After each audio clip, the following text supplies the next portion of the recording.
సాడ్గా feel అవుతున్నారా? కష్టాలు ఉన్నాయని చెప్పేసి ఎవ్రీడే సాడ్నెస్తో ఉంటున్నారా? అయితే ఈ వీడియో మీకోసమే.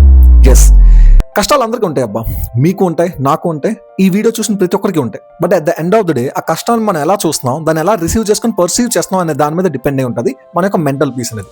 ఈ వీడియోలో ఒక ఫిలాసఫికల్ కంటెంట్ ఇస్తా. ఐ హోప్ ఈ వీడియో చూసినంత వరకు, ఎండ్ వరకు వచ్చిన వరకు మీ యొక్క పర్సెప్షన్, కష్టాలను చూసి మీ యొక్క మైండ్ సెట్ అండ్ పర్సెప్షన్ మారుతుంది అనుకుంటున్నాం. ఇంకే స్టార్ట్ చేద్దాం. మన ఎర్త్ మీద బతుకుతున్నాం అబ్బా. మన ఎర్త్ ఏంటో తెలుసా?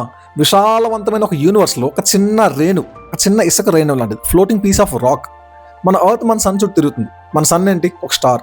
ఇలాంటి స్టార్లు మన మిల్కీవే గ్యాలక్సీ, పాలపుంత అంటారే, దానిలో కొన్ని 100 కోట్లు ఉన్నాయి. మన సన్ లాంటి స్టార్లు 100 కోట్లు ఉన్నాయి. ఇంకా స్టార్ల చుట్టూ మన ఎర్త్ లాగా తిరిగే ప్లానెట్స్ కొన్ని 100 కోట్లు ఉన్నాయి.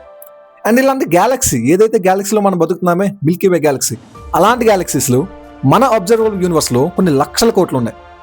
సో దీన్ని బట్టి మనం అర్థం చేసుకుంటే ఏంటంటే, యూనివర్స్లో మన ఎర్త్ స్కేల్ అనేది చాలా చిన్నదబ్బా. మన ఎగ్జిస్టెన్స్ చాలా చిన్నది.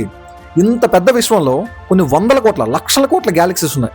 అలాంటి లక్షల కోట్ల గ్యాలక్సీస్లో మనం ఉంటున్న మిల్కీవే గ్యాలక్సీ ఒకటి. అలాంటి మిల్కీవే గ్యాలక్సీలో కొన్ని 100 కోట్ల స్టార్స్ ఉన్నాయి.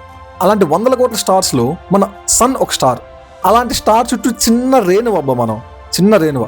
ఇంత పెద్ద విశాల విశ్వంలో మనమెంత, మన బతుకంతా, మన సోలార్ సిస్టమ్ అంతా, మన మిల్కీవే గ్యాలక్సీ అంతా.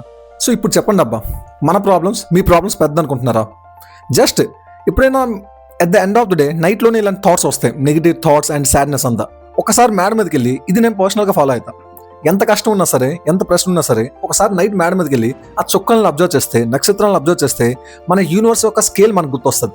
దానిలో ఉండే మన ఒక లెవెల్, మైండ్ స్కేల్ ఎగ్జిస్టెన్సే అది మనకు తెలుస్తుంది.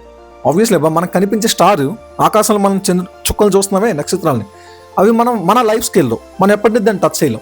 ఎందుకంటే అన్ని లైట్ ఇయర్స్ దూరంలో ఉంది. సో ఇంత పెద్ద విషయంలో మన చిన్న రేణు అబ్బా. అండ్ దానిలో మన ప్రాబ్లం ఎంత, మనం ఎంత, మన బతుకెంత.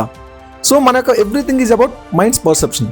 సో ఈ పర్సెప్షన్లో మనం బయటకు వస్తే, థింగ్స్ని డిఫరెంట్గా వ్యూ చేస్తే, అప్పుడు పెద్దగా అనిపించాం మనకి. ఇంకా అలానే అనుకుంటే ఇది చూస్తే మన ప్రాబ్లమ్స్ పోతాయంటే, నో, ప్రాబ్లమ్స్ ఏం పోవు. బట్ దాన్ని చూసి దాన్ని ట్యాకిల్ చేస్తే మన మైండ్ సెట్ అండ్ పర్సెప్షన్ మారుతుంది కదా. అదే కదా ఇంపార్టెంట్.